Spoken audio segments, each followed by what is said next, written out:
আসসালামু আলাইকুম। আশা করি সবাই অনেক ভালো আছেন। আজকে আমরা দ্বিতীয় শ্রেণীর প্রথম প্রান্তিক মূল্যায়ন এর গণিত প্রশ্ন কেমন হবে সেটা নিয়ে আলোচনা করব। কিভাবে এগুলো উত্তর করতে হবে সেটাও সাজিয়ে দিব।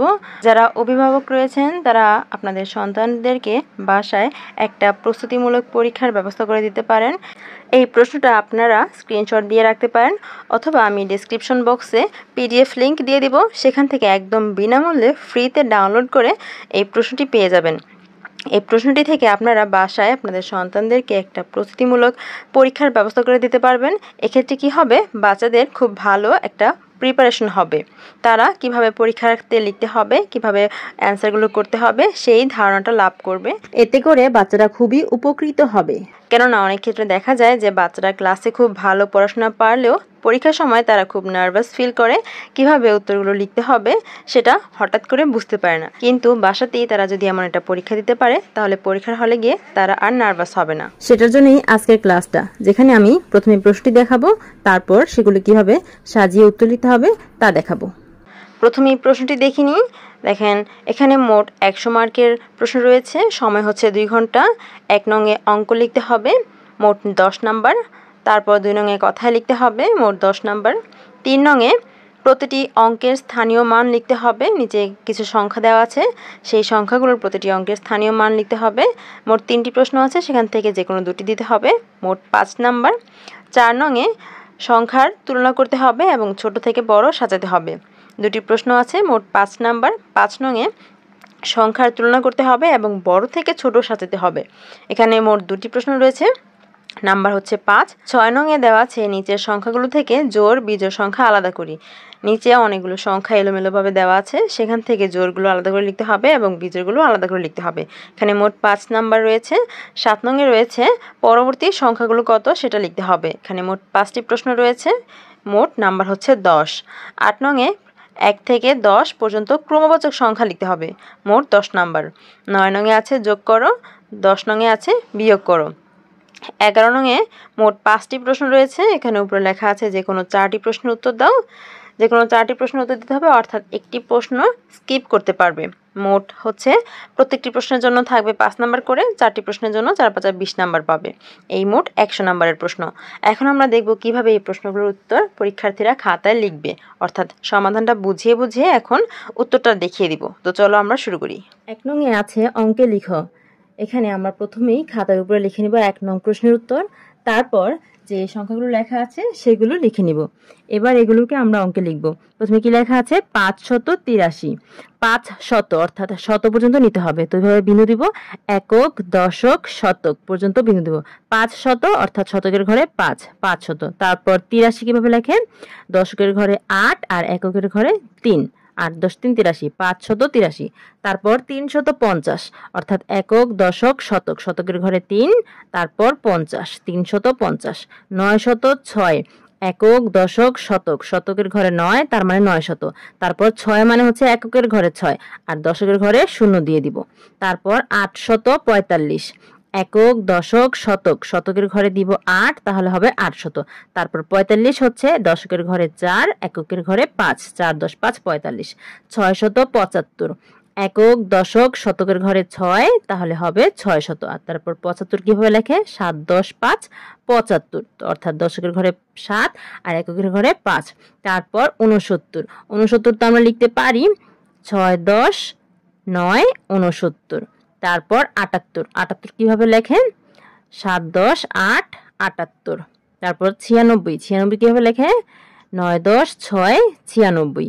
তারপর 110, 100 কিভাবে লেখে, একক, দশক, শতক, শতকের ঘরে 1 অর্থাৎ 100। 10 কিভাবে লেখে, দশকের ঘরে 1, এককের ঘরে 0, 10। তারপর 55, 55 কিভাবে লেখে, 5 10 5 55। 2 নংয়ে লেখা আছে কথায় লিখো। এখানে যে সংখ্যাগুলো দেওয়া আছে প্রথমে আমরা সকল সংখ্যাগুলো তুলে নিব, তারপর কথায় লিখব। প্রথমে আছে 66, এভাবে বানান করে লিখব, 6 কার মূর্ধন্য স, ট সংযুক্ত ট, রসিকার 66। তারপর 70, দন্তা স, ত সংযুক্ত ত, বয় শূন্য র 70। তারপর 73, তয়স্কার তি, অন্তস্তয়কার তয় তয়, বয় শূন্য র 73। তারপর 8 10 9 89, দীর্ঘ উ, দন্ত ন, বয় সংযুক্ত ব, রস্ব ই 89। তারপর 85, পয় চন্দ্রবিন্দুর চয় আকার তালব্য রসিকার 85। তারপর 44 4 10 4 44 চয় রস্যকার অন্তস্তয় আকার লয় সংযুক্ত ল রসিকার তালবস্য 44। তারপর 46 ছয় একার চ লয় সংযুক্ত ল রসিকার তালবস্য 46। তারপর 52 বয় আকার বা অন্তস্তয় আকার দন্ত নয় সংযুক্ত ন 52। তারপর 55 প ইয় চ আকার দন্ত নয় সংযুক্ত ন 55। তারপর 59 5 10 9 59 দীর্ঘ উ দন্ত ন মূর্ধন্য শয় আকার ট 59। এরপর আমরা 3 নংয়ের সমাধান করব। এরপর 3 নংয়ে লেখা আছে নিচের সংখ্যাগুলোর প্রতিটি অঙ্কের স্থানীয় মান নির্ণয় করো। এখানে 3টি প্রশ্ন আছে, আমাদের যে কোনো 2টি দিতে হবে। তোমাদের সুবিধার জন্য আমি 3টি প্রশ্নের উত্তর করে দেখিয়ে দিচ্ছি। প্রথমেই আছে এই যে 7 3 9 অর্থাৎ 739। তো 9 আছে এককের ঘরে, 3 আছে দশকের ঘরে, 7 আছে শতকের ঘরে। 9 এককের ঘরে আমরা লিখব 9 একক, এর মান হচ্ছে 9। 3 আছে দশকের ঘরে অর্থাৎ 3 দশক, 3 দশক মানে হচ্ছে 3 দশে 30 অর্থাৎ এর মান হচ্ছে 30। তারপর 7 আছে একক দশক শতক, শতকের ঘরে অর্থাৎ 7 শতক, 7 শতক মানে হচ্ছে 700। তারপর এটা হচ্ছে 8 4 5 অর্থাৎ 845। এখানে 5 আছে এককের ঘরে, মান হচ্ছে 5। 4 আছে দশকের ঘরে, মান হচ্ছে 40। 8 আছে শতকের ঘরে, মান হচ্ছে 800। এরপর সংখ্যাটা হচ্ছে 9575। এই যে দেখো এখানে 5 আছে এককের ঘরে অর্থাৎ 5 একক, এর মান হচ্ছে 5। এরপর 7 একক দশক, 7 আছে দশকের ঘরে অর্থাৎ 7 দশক, মান হচ্ছে 70। এরপরে এই 5 আছে একক দশক শতক, শতকের ঘরে অর্থাৎ 5 শতক, এর মান হচ্ছে 500। তারপরের এই 9 আছে একক দশক শতক হাজার, 9 আছে হাজারের ঘরে, এর মান হচ্ছে 9000, মানে হচ্ছে 9 দিয়ে 3টা শূন্য। এরপর 4 নং খেয়াল করো। 4 নংয়ে লেখা আছে নিচের সংখ্যাগুলো তুলনা করো এবং ছোট থেকে বড় সাজাও। এখানে ক খ 2টি প্রশ্ন আছে। ক নংয়ে যে সংখ্যাগুলো আছে আমরা এভাবে একটা ছক করে নিয়েছি। ক নংয়ের সংখ্যাগুলো প্রথমে লিখে নিয়েছি। ক নংয়ে যে সংখ্যাগুলো আছে আর খ নংয়ে এই সংখ্যাগুলো আছে। দেখো এখানে আমাদের ছোট থেকে বড় সাজাতে হবে। অর্থাৎ এই সংখ্যাগুলোর মধ্যে খেয়াল করো, এখানে একক দশক শতক পর্যন্ত আছে, এখানেও শতক পর্যন্ত আছে, এখানেও শতক পর্যন্ত আছে। তাহলে শতকের ঘরে যে অঙ্কগুলো আছে সেগুলো তুলনা করতে হবে। এখানে শতকের ঘরে আছে 5, এখানে শতকের ঘরে 3, এখানে শতকের ঘরে 5। তাহলে এখানে 5, এখানে 5 আর এখানে 3, তার মানে 3 হচ্ছে সবচেয়ে ছোট। তার মানে এই 328 এই সংখ্যারই সবচেয়ে ছোট। তো ছোট সংখ্যাটা সবার প্রথমে লিখব 328। তারপর এই দুটি সংখ্যা থেকে যায় 532 আর 540। এর মধ্যে আমরা কি শতকের ঘরে এখানেও 5, শতকের ঘরে এখানেও 5। তাহলে শতকের পরের যে অঙ্কটা আছে অর্থাৎ এই যে দশকের ঘরে এখানে আছে 3, এখানে দশকের ঘরে আছে 4। তাহলে ছোট কোনটা? 3 ছোট 4 বড়, অর্থাৎ এই 532 এই সংখ্যাটা হচ্ছে ছোট। তারপর লিখবো 532 আর এই 540 সবচেয়ে বড়, এটা সবার শেষে লিখবো। তারপরের 3টি সংখ্যার মধ্যে খেয়াল করো খ নংয়ে যেগুলো আছে, এখানে একক দশক শতক পর্যন্ত আছে, এখানেও একক দশক শতক পর্যন্ত আছে, এখানেও একক দশক শতক পর্যন্ত আছে। তাহলে শতকের ঘরে এখানে আছে 8, এখানে আছে 7, এখানে আছে 7। তো বুঝতে পারছি এখানে আছে 8, 8টা বড়, তাহলে 8 পরে আমরা হিসাব করছি, এখানে 7, এখানে 7। এখানে যেহেতু 7 ছোট, এই দুটার মধ্যে খেয়াল করো, এখানে শতকের ঘরে এখানেও 7, এখানেও 7। তারপরে দশকের অঙ্কগুলো খেয়াল করি, দশকের ঘরে যে আছে, দশকের ঘরে এখানে আছে 2, এখানে আছে দশকের ঘরে 2, তাহলে এটাও সেম, মানে একই। তারপরের অঙ্ক অর্থাৎ এককের ঘরে যে অঙ্ক আছে সেগুলো আমরা তুলনা করব। এখানে এককের ঘরে আছে 0, এখানে এককের ঘরে আছে 6। তাহলে ছোট কোনটা? 0 ছোট, তার মানে এই সংখ্যাটা সবচেয়ে ছোট। 720 সবচেয়ে ছোট, তারপরে হবে 6, তার মানে হচ্ছে 726, এটা হবে তারপরের সংখ্যা, অর্থাৎ এর চেয়ে বড় এটা। তারপরে এখানে একক দশক শতক, শতকের ঘরে 8 আছে, এটা সবচেয়ে বড়, তাহলে এই সংখ্যা হচ্ছে সবচেয়ে বড়, এটা সবার শেষে হবে। তারপর 5 নং খেয়াল করো। 5 নং লেখা আছে নিজের সংখ্যাগুলো তুলনা করো এবং বড় থেকে ছোট সাজাও। এখন আমরা বড় থেকে ছোট সাজাবো। এভাবে একটা ছক তৈরি করে নিয়েছি, যে সংখ্যাগুলো দেওয়া আছে সেগুলো আমরা তুলে নিয়েছি। সবচেয়ে বড় সংখ্যা খুঁজে বের করতে হবে প্রথমে। তো এখানে খেয়াল করো, এখানে একক দশক শতক পর্যন্ত আছে, এখানে একক দশক শতক পর্যন্ত আছে, এখানে একক দশক শতক হাজার পর্যন্ত আছে, এখানে সবচেয়ে বেশি আছে, তার মানে এই সংখ্যাটা সবচেয়ে বড়। প্রথমে আমরা এই সংখ্যাটা লিখে ফেলবো, এটা সবচেয়ে বড় সংখ্যা, পেয়ে গেছি। তারপর এই দুটা সংখ্যার মধ্যে এখানে একক দশক শতকের ঘরে আছে 8, আর এখানে একক দশক শতকের ঘরে আছে 7। বড় কোনটা? 8 বড়, তার মানে এই দুটি সংখ্যার মধ্যে এই সংখ্যাটা হচ্ছে বড়, 849। 849 হচ্ছে বড়। তারপর সবচেয়ে ছোট হচ্ছে 780, 780। তারপর খ নঙে খেয়াল করো, এখানে একক দশক শতক পর্যন্ত আছে, এখানেও একক দশক শতক পর্যন্ত আছে, এখানেও একক দশক শতক পর্যন্ত আছে। তাহলে শতকের অঙ্কগুলো আমরা খেয়াল করি। শতকের ঘরে অঙ্ক এখানে আছে 5, এখানে আছে 6, এখানে আছে 3। সবচেয়ে বড় কোনটা? সবচেয়ে বড় হচ্ছে 6। তার মানে এই সংখ্যাটা সবচেয়ে বড়। আমরা পেয়ে গেছি 603, এটা হচ্ছে সবচেয়ে বড় সংখ্যা।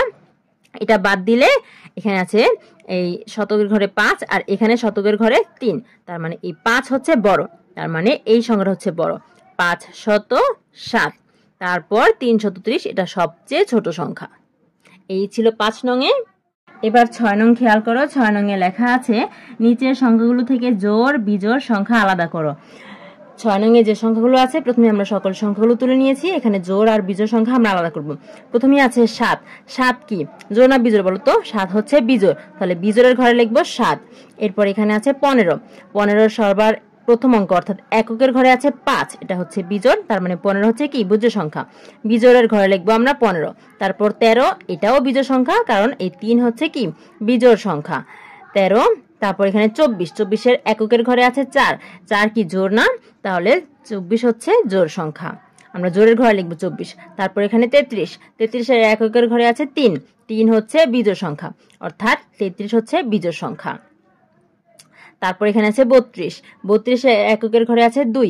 2 হচ্ছে কি জোড় সংখ্যা, তার মানে 32 হচ্ছে জোড় সংখ্যা, জোড়ের ঘরে আমরা লিখবো 32। তারপর এখানে আছে 47। 47-এর এককের ঘরে আছে 7। 7 হচ্ছে বিজোড় সংখ্যা, তাহলে আমরা এই 47 হচ্ছে বিজোড় সংখ্যা, বিজোড়ের ঘরে লিখবো 47। তারপর 45-এর এককের ঘরে আছে 5, তার মানে এই 5টা হচ্ছে কি বিজোড় সংখ্যা, তার মানে 45 হচ্ছে বিজোড় সংখ্যা, বিজোড়ের ঘরে আমরা লিখবো 45। তারপর 48। 48-এর এককের ঘরে আছে 8। 8 কি জোড় না বিজোড় বলো তো? 8 হচ্ছে জোড়, তার মানে 48 সংখ্যাটি হচ্ছে জোড়, আমরা জোড়ের ঘরে লিখবো 48। তারপর এখানে আছে 60। 60-এর এককের ঘরে আছে 0। 0 হচ্ছে জোড় সংখ্যার শেষে থাকে, তার মানে 60 হচ্ছে কি জোড় সংখ্যা, তাহলে আমরা জোড়ের ঘরে লিখবো 60। এই ছিল 6 নঙে। এরপর 7 নঙে লেখা আছে পরবর্তী সংখ্যাগুলো কত হবে। এখানে মোট 5টি প্রশ্ন রয়েছে। দেখো, আমাদের প্রথমেই বুঝতে হবে যে এই সংখ্যাগুলো কিভাবে আছে। অর্থাৎ দেখো, এখানে ক নঙে আছে 2, 2 এর পরে আছে 4। দেখো তো 2 এর পরে 4 কত বাদ দিয়েছে, মানে কত বাড়িয়েছে? 2 এর পরে 3, 4, 2 করে বাড়িয়েছে, তাই না? তারপর 4 এর পরে 6, 4 এর পরে 5, 6, 2 বাড়িয়েছে। 6 এর পরে 8, 6 এর পরে 7, 8, 2 বাড়িয়েছে। তার মানে পরের সংখ্যাগুলো যদি আমরা লিখতে চাই, আমরাও 2 করে বাড়িয়ে দিব। ঠিক আছে, পরবর্তী আরো 3টি সংখ্যা লিখতে হবে, যেহেতু এখানে 3টি খালি ঘর আছে। তাহলে 8 এর পরে আরো 2 বাড়াই, 8 এর পর 9, 10, কত হলো 10, 10 লিখে দিব। 10 এর পরে আবারও 2 বাড়াবো, 11, 12, 2 বাড়ালে কত হয় 12। 12 এর পর আমরা আবারও 2 বাড়াবো, 13, 14, 2 বাড়ালে হয় 14, 14 লিখে দিব। 3টে সংখ্যা লিখে ফেলেছি। এরপর খ নঙে আছে 15, 20, 25, 30। দেখবো এখানে কত বাড়িয়েছে। 15 থেকে 20 কত বাড়িয়েছে দেখো তো। 15-র পর 16, 17, 18, 19, 20 কত বাড়িয়েছে? 5 বাড়িয়েছে। তারপর 20-এর পর 25 দেখি তো। 20-এর পর 25 কত বাড়িয়েছে? 20-এর পর 21, 22, 23, 24, 25 কত বাড়িয়েছে? 5 বাড়িয়েছে। তারপর 25-এর পর আবারও দেখো তো, 25-এর পর 26, 27, 28, 29, 30 কত বাড়িয়েছে? 5 বাড়ালে 30 হয়। তাহলে 30-এর পর আমরা যদি আরো 3টি সংখ্যা লিখতে চাই, আমরাও কি 5 করে বাড়াবো। 30-এর পর 31, 32, 33, 34, 35 5 বাড়ালে হয় 35, আমরা এই খালি ঘরে লিখবো 35। তারপর 35-এর পর আবারও 5 বাড়াবো। 35-এর পর 36, 37, 38, 39, 40 কত হয়েছে? 5 বাড়ালে 40। তারপর 40-এর পর আবারও 5 বাড়াই, 41, 42, 43, 44, 45 5 বাড়ালে হয় 45, আমরা লিখে দিব 45। খ নং শেষ। এবার গ নঙে কি কি আছে দেখো, 1, 3, 5, 7। 1-এর পর 3 কত বাড়িয়েছে দেখো তো। 1-এর পর 2, 3 2 বাড়িয়েছে। তারপর 3-এর পর 5, 3-এর পর 4, 5 আবারও 2 বাড়িয়েছে। 5-এর পর 6, 7 আবারও 2 বাড়িয়েছে। তার মানে পরের সংখ্যাগুলো আমরা লিখতে গেলে আমরাও 2 করে বাড়াবো। 7-এর পর 8, 9 2 বাড়ালে হয় কত? 9, তাহলে আমরা পরের সংখ্যাটা লিখবো 9।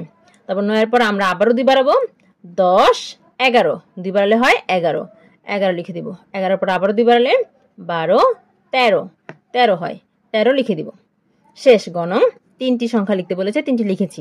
তারপর ঘ নংয়ে আছে 3, 6, 9। দেখো তো এখানে বাড়িয়েছে, কত করে বাড়িয়েছে?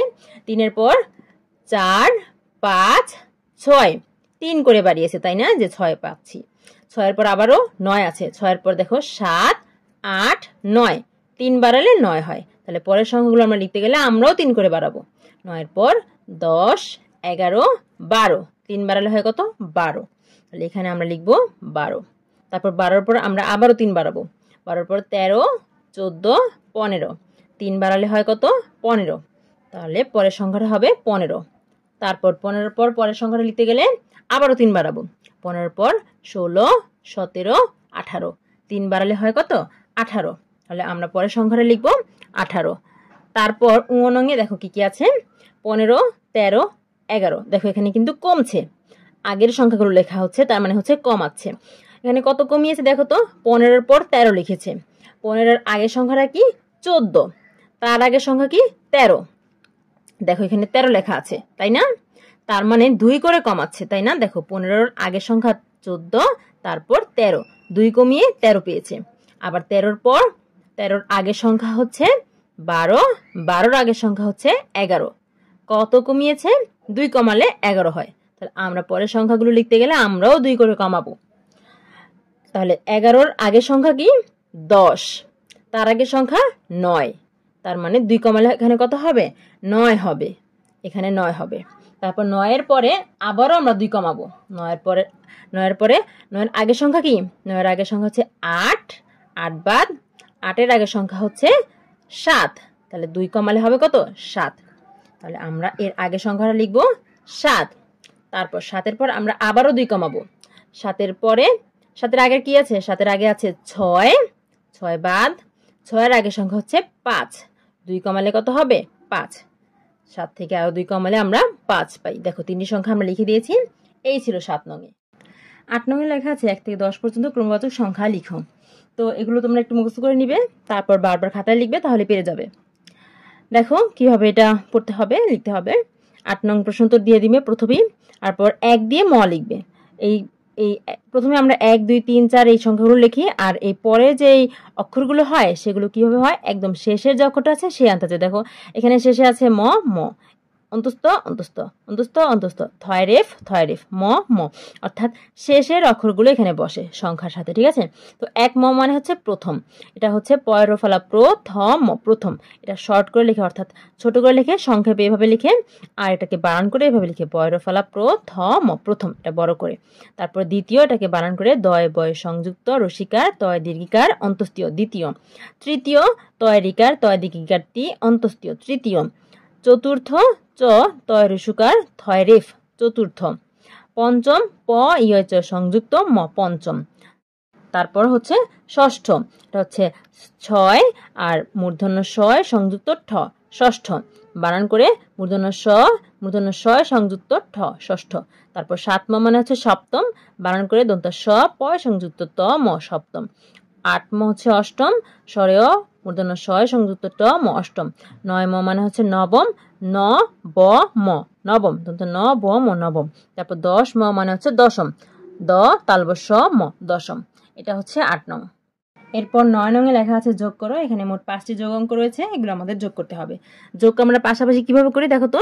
প্রথমে আমরা এককের ঘরে অঙ্কগুলো যোগ করব। এখানে এককের ঘরে আছে 5, এখানে এককের ঘরে আছে 2, 5 আর 2 যোগ করে হবে 7। এটাও আমরা এককের ঘরে লিখবো 7। তারপর দশকের ঘরে অঙ্কগুলো যোগ করব। এখানে আছে 1, এখানে আছে 7, 7 আর 1 যোগ করলে হবে 8। এটা আমরা দশকের ঘরে লিখবো এইভাবে করে, ঠিক আছে? প্রথমে আমরা একদম ডান দিকের অঙ্ক, অর্থাৎ এককের ঘরে অঙ্ক, এখানেও এককের ঘরে অঙ্ক, এই দুটো যোগ করব, যোগ করলে হবে 5 আর 0 যোগ করে হবে 5। এটাও ডান দিকে লিখবো, অর্থাৎ এককের ঘরে লিখবো। তারপর দশকের ঘরের অঙ্কগুলো, এখানে আছে 1, এখানে আছে 3, যোগ করে হবে 4, এভাবে করে। তো এখানে আছে 9, এখানে আছে 2, 9 আর 2 যোগ করলে হবে 11, 11-র 1 হাতে থাকে 1, এই পাশে আমি একটু বোঝানোর জন্য 1 লিখলাম। আচ্ছা, এখন দেখো এখানে কিন্তু এককের ঘরে 9, দশকের ঘরে কোনো অঙ্ক নেই, তাহলে আমাদের ধরতে হবে না। এখানে দশকের ঘরে আছে 7 আর হাতের 1 যোগ করে হবে 8, এই 8 লিখে দিলাম। তারপর এখানে এককের ঘরে 7, এককের ঘরে 5, যোগ করলে হবে 12, 12 2, হাতে থাকে 1। এখানে দশকের ঘরে 2, দশকের ঘরে 4, যোগ করলে হবে 6, 6 আর 1 যোগ করলে হবে 7। তারপর এখানে আছে এককের ঘরে 7, এখানে এককের ঘরে 6, 6 আর 7 যোগ করলে হবে 13, 13 3, হাতে থাকে 1। এখানে দশকের ঘরে আছে 1, দশকের ঘরে 3, যোগ করলে 4 আর হাতের 1 যোগ করলে হবে 5। তোমরা এগুলো দাগ দিয়ে দিয়ে গণনা করতে পারো অথবা হাতের কর গুনে গুনে গণনা করতে পারো। হাতের কর গুনে গুনে কিভাবে গণনা করবে একটু দেখিয়ে দিচ্ছি। এখানে যেমন প্রথমটা দেখিয়ে দিচ্ছি, এখানে 72 আর 15 যোগ করতে হবে। তো 72 ঘরে এখানে এককের ঘরে আছে 5, এখানে এককের ঘরে আছে 2। এই 5 আর 2 কিভাবে যোগ করবে? হাতের কর গুনে গুনে এভাবে হাত নিবে, হাতের এখান থেকে কর নিবে, প্রথমে হাতের কর থেকে এই 2 নিবে, 1 2, তারপর 2 এই যে 2 এই পর্যন্ত এসেছে, তারপর হাতের কর থেকে 5 নিবে, 1 2 3 4 5, এই পর্যন্ত এসেছে। এবার এই সবগুলো একসাথে করবে, 1 2 3 4 5 6 7, দেখো 7 হয়েছে, এই যে 7 লিখেছি। তারপর এই যে 7 আর 1, 7 আর 1 যোগ করলে 8 হবে, সেটা একদম সহজ, তাই না? এভাবে করে হাতের কর গুনে গুনে গণনা করবে। তারপর 10 নং আছে বিয়োগ করো। এখানে মোট 5টি অঙ্ক রয়েছে, আমরা এই বিয়োগগুলো এখন কিভাবে করব দেখো। প্রথমে এই যে দেখো 56 থেকে 12 বিয়োগ করতে হবে। প্রথমে এককের ঘরে অঙ্কগুলো বিয়োগ করব। এখানে এককের ঘরে আছে 6, এখানে এককের ঘরে আছে 2, 6 থেকে 2 বিয়োগ দিতে হবে, মানে 6 থেকে 2 বাদ দিতে হবে। 6 থেকে 2 বাদ দিয়ে দেখো, 6 থেকে 2 বাদ দিলে কত হবে? 4 হবে। এই কাজটা কিভাবে করবে? যদি গণনা করে করতে চাও তাহলে 2 বাদ দিবে, 6 থেকে 2 বাদ দিবে, তাহলে 2 বাদ দিয়ে 6 পর্যন্ত গণো, 2 বাদ, 2 এর বাদ দিয়ে 2 এর পর থেকে গণো, 2 এর পরে কি 3 4 5 6। দেখো আমি 6 পর্যন্ত গণতে আমার কয়টা কর লেগেছে? এখানে 1 2 3 4, 4টা কর লেগেছে, তার মানে 6 থেকে 2 বাদ গেলে 4 হবে। এইভাবে করে গণনা করবে। তারপর এখানে দশকের ঘরে আছে 5, দশকের ঘরে আছে 1, 5 থেকে 1 বাদ গেলে 4 হয়, এটা সহজ, তাই না? তারপর 75 থেকে 23 বাদ দিতে হবে। প্রথমে এককের ঘরে অঙ্কগুলো আমরা বিয়োগ করব, ঠিক আছে? তো এককের ঘরে এখানে আছে 5, এককের ঘরে এখানে আছে 3, 5 থেকে 3 বিয়োগ করে দেখো 2 হবে। 3 বাদ দিয়ে 5 পর্যন্ত গণো, 3 বাদ 4 5, কত লেগেছে? 2 2। তারপর 7 থেকে 2 বাদ দিতে হবে, 2 বাদ দাও, 2 বাদ দিয়ে 7 পর্যন্ত গণো, 2 বাদ দিয়ে 7 পর্যন্ত গণলে কি হবে? 2 এর পর 3 4 5 6 7, কত লেগেছে আমার? কয়টা কর লেগেছে? এখানে 5টা কর লেগেছে, তার মানে 7 থেকে 5 বিয়োগ করলে হবে 5। তারপর এখানে 60 থেকে 6 বাদ দিতে হবে। 60 থেকে 6 আমরা বাদ দেওয়ার জন্য প্রথমেই এককের ঘরে অঙ্কগুলো বিয়োগ করব। এখানে এককের ঘরে আছে 0, এখানে এককের ঘরে আছে 6। দেখো 0 থেকে 6 বাদ দিতে হবে, কিন্তু 0 থেকে তো 6 বাদ দেওয়া যায় না, 0কে বড় বানাতে হবে। 0কে বড় বানাবো, এই 6 থেকে 1 নিয়ে 0কে বড় বানাবো। 0কে বড় বানালে হবে 10, 10 থেকে 6 বাদ দাও, 6 বাদ দিবে মানে 6 বাদ দিয়ে 6 এর পর থেকে গুনবে, 6 এর পর থেকে গুনো 7 8 9 10, কয়টা কর লেগেছে? 4টা, মানে 10 থেকে 6 বাদ দিলে হবে 4। এখন এখানে আমরা এই 6 থেকে 1 নিয়ে এই 0কে বড় বানিয়েছি, সেই 1 বাদ দিয়ে দাও, 6 থেকে 1 বাদ দিয়ে দিলে হবে 5, এভাবে করে। এরপর ঘ নঙে আছে 75 বিয়োগ 47। প্রথমে এককের ঘরে অঙ্কগুলো আমরা বাদ দিব। এককের ঘরে এখানে আছে 5, এখানে আছে 7, তো 5 থেকে 7 বাদ দিতে হবে, কিন্তু 5 তো ছোট, 5 থেকে 7 বাদ দেওয়া যায় না, 5কে বড় বানাতে হবে। এই 7 থেকে 1 নিয়ে 5কে বড় বানাবো, 5কে বড় বানালে হবে 15, 15 থেকে 7 বাদ দাও, 7 বাদ দিবে মানে 7 বাদ দিয়ে 7 পর থেকে গণো, 7 বাদ দিয়ে 7 পর থেকে গণো, 7 পর 8 9 10 11 12 13 14 15, 15 পর্যন্ত গুনতে হবে। তো কয়টা কর লেগেছে? এখানে দেখো মোট 8টা কর উঠেছে। তো 15 থেকে 8 বাদ দিলে হবে 8, মানে 15 থেকে 8 বিয়োগ করলে হবে 8। তারপর দেখো এই 7 থেকে আমি 1 নিয়ে এই 5কে বড় বানিয়েছি, তাহলে এই 1 বাদ যাবে, 7 থেকে 1 বাদ গেলে হবে 6, সেই 6 থেকে এখন এই 4 বাদ দাও, 6 থেকে 4 বাদ দিলে হবে 2। তারপর এখানে 70 থেকে 22 বিয়োগ করতে হবে। প্রথমে এককের ঘরে অঙ্কগুলো আমরা বিয়োগ করব। এখানে এককের ঘরে আছে 0, এখানে এককের ঘরে আছে 2, 0 থেকে 2 বাদ দিতে হবে, কিন্তু 0 তো ছোট, 0 থেকে 2 বাদ দেওয়া যায় না, 0কে বড় বানাতে হবে। এই 7 থেকে 1 নিয়ে 0কে বড় বানাবো, 0কে বড় বানালে হবে 10, 10 থেকে 2 বিয়োগ করতে হবে, 10 থেকে 2 বিয়োগ করলে হবে 8। এখন এই 7 থেকে 1 নিয়ে 0কে বড় বানিয়েছি, সেই 1 বাদ দিয়ে দাও, তাহলে 7 থেকে 1 বাদ দিলে হবে 6, 6 থেকে এই 2 বাদ দাও, 6 থেকে 2 বাদ দিলে হবে 4। এই ছিল 10 নঙে। এরপর 11 নঙে লেখা আছে যে কোনো 4টি প্রশ্নের উত্তর দাও। নিচে মোট 5টি প্রশ্ন রয়েছে, সেখান থেকে তোমরা যে কোনো 4টি প্রশ্ন উত্তর দিবে। আমি তোমাদের সুবিধার জন্য 5টি প্রশ্ন উত্তর করে দেখিয়ে দিচ্ছি। প্রথম প্রশ্নটি হচ্ছে ক নঙে লেখা আছে মা ও মেয়ের বয়স একত্রে 70 বছর, একত্রে মানে হচ্ছে একসাথে 70 বছর। মেয়ের বয়স 22 বছর, মায়ের বয়স কত? তাহলে আমরা প্রথমেই সাজিয়ে লিখব, মা ও মেয়ের বয়স একত্রে 70 বছর, মেয়ের বয়স দেওয়া আছে 22 বছর। এখন দেখো মা ও মেয়ের বয়স একসাথে হচ্ছে 70 বছর, এখান থেকে যদি মেয়ের বয়সটা আমি বাদ দিয়ে দিই তাহলে কি, দেখো মা ও মেয়ে একসাথে আছে, সেখান থেকে মেয়ে বাদ দিয়ে দিলে কে থাকবে? মা থাকবে। আবারও বুঝো, মা ও মেয়ে একসাথে আছে, সেখান থেকে মেয়েকে বাদ দিয়ে দিলে কে থাকবে? মা থাকবে। বাদ দিয়ে দিব মানে হচ্ছে বিয়োগ করব, মানে এই 70 থেকে যদি আমি এই মেয়ের বয়সটা বাদ দিয়ে দিই তাহলেই আমরা মায়ের বয়সটা পেয়ে যাব। মা ও মেয়ের বয়স একসাথে আছে 70 বছর, সেখান থেকে মেয়ের বয়সটা আমরা বাদ দিয়ে দিব, তাহলে আমরা মায়ের বয়স পাবো। আর বাদ দিব মানে বিয়োগ করব। দেখো এবার কিভাবে আমরা বিয়োগটা করব। সুতরাং মায়ের বয়স হবে কত? এইখানে প্রথমে এককের ঘরে অঙ্কগুলো বিয়োগ করতে হবে। এককের ঘরে এখানে আছে 0 আর নিচে আছে 2। 0 থেকে 2 বাদ দিতে হবে, কিন্তু 0 তো ছোট, 0 থেকে তো 2 বাদ দেওয়া যায় না, ছোটটা থেকে বড়টা বাদ দেওয়া যায় না। তাহলে 0কে বড় বানাতে হবে, এই 7 থেকে 1 নিয়ে 0কে বড় বানাবো। 0কে বড় বানালে হবে 10, 10 থেকে 2 বাদ দিতে হবে, 10 থেকে 2 বাদ দিলে হবে 8। এই 8 লিখে দিলাম। এখন এই 7 থেকে কিন্তু আগেই 1 নিয়ে এই 0কে বড় বানিয়েছি, সেই 1 বাদ যাবে, তাহলে 7 থেকে 1 বাদ গেলে হবে 6, 6 থেকে এই 2 বাদ দিলে হবে 4। কত হয়েছে? 48 বছর। উত্তর হচ্ছে 48 বছর। এরপর খ নঙে লেখা আছে, মাহদি ও তার বন্ধুরা 2 দলে 21শে ফেব্রুয়ারির প্রভাত ফেরিতে গেল। এক দলে 35 জন এবং অন্য দলে 27 জন আছে। 2 দলে কতজন আছে? তো আমরা লিখব প্রথমে, এক দলে 35 জন আছে আর অন্য দলে আছে 27 জন। বলেছে 2 দলে কতজন আছে, মানে হচ্ছে 2 দলে একসাথে কতজন আছে সেটা বের করতে বলেছে।